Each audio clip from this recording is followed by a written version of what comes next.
Hello everyone, আজ আমাদের আলোচনা অ্যাডাল্টারেশন মানে খাদ্যে ভেজাল। খাদ্যে ভেজাল এর একটা খুব কমন ভেজালের আমরা উদাহরণ দেব আজকে। তো সেটা নিয়ে আজ কথা বলবো। আপনাদের কি মনে হয় ভেজাল কি ইচ্ছাকৃত করা হয় নাকি এটা ইনসিডেন্টলি হয়ে যায়? ইচ্ছাকৃতই কিন্তু করা হয় এবং এটা করে থাকে ব্যবসায়ীরা।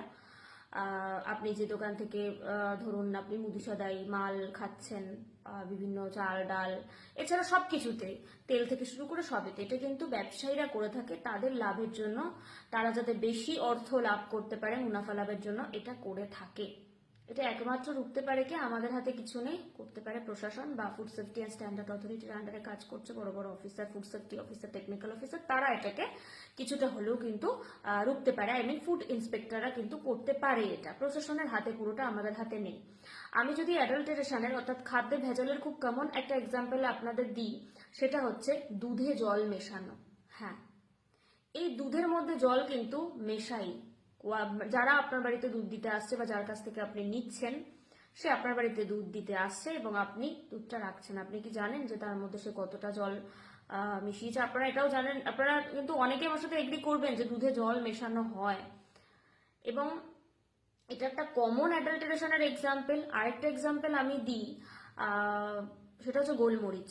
আমরা প্রত্যেকে কি করি, গোলমরিচের গুঁড়ো কিন্তু ইউজ করি সবেতে, অনেক কিছুতেই আমরা ব্যবহার করি, কারণ আমরা জানি যে এটা গোলমরিচের গুঁড়ো খুব স্বাস্থ্যের জন্য ভালো, এবং আমরা প্যাকেট, গোলমরিচের যে প্যাকেট সেগুলো কিনে আনি। গোলমরিচের গুঁড়োর মধ্যেও কিন্তু ভেজাল মেশানো হয়। পাকা পেঁপের বীজ দেখবেন কালো হয়ে যায়, ব্ল্যাক কালার হয়ে যায় পাকলে।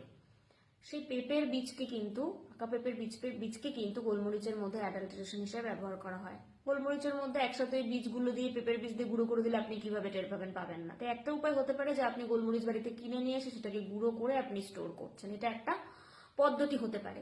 এবার এই দুটো অ্যাডাল্টারেশন হচ্ছে, এর দ্বারা কি আমাদের ক্ষতি হচ্ছে? বিশাল কিছু রোগ ব্যাধি হয়ে যাচ্ছে না? বিশাল কিছু রোগ ব্যাধি আমাদের কিন্তু হচ্ছে না, কিন্তু আমাদের যেই নিউট্রিয়েন্টটা পাওয়ার কথা সেটা কিন্তু আমরা পাচ্ছি না। এক গ্লাস পিওর মিল্ক থেকে আমরা যতটা প্রোটিন, যতটা ক্যালসিয়াম, জল মেশানো থাকলে কি আমরা সেটা পাবো? পাবো না।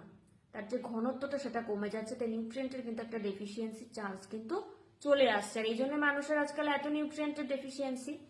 আর গোলমরিচে কি হচ্ছে, আমরা প্রপার যে পিওর গোলমরিচটা সেটা পাচ্ছি না। ক্ষতি হয়তো আমাদের কম হচ্ছে, কিন্তু এমন ভেজালও আছে, সেটা নিয়ে আমি নেক্সট ভিডিওতে আলোচনা করব। যেটা কোন খাদ্যে মেশানো হচ্ছে সেটা বলবো, কি মেশানো হচ্ছে ভেজাল হিসেবে, এবং তার ফলে আমাদের শরীরে কি সাংঘাতিক সমস্যাগুলো আসছে সেটা নিয়ে আমরা আলোচনা করব। সবাই ভালো থাকুন।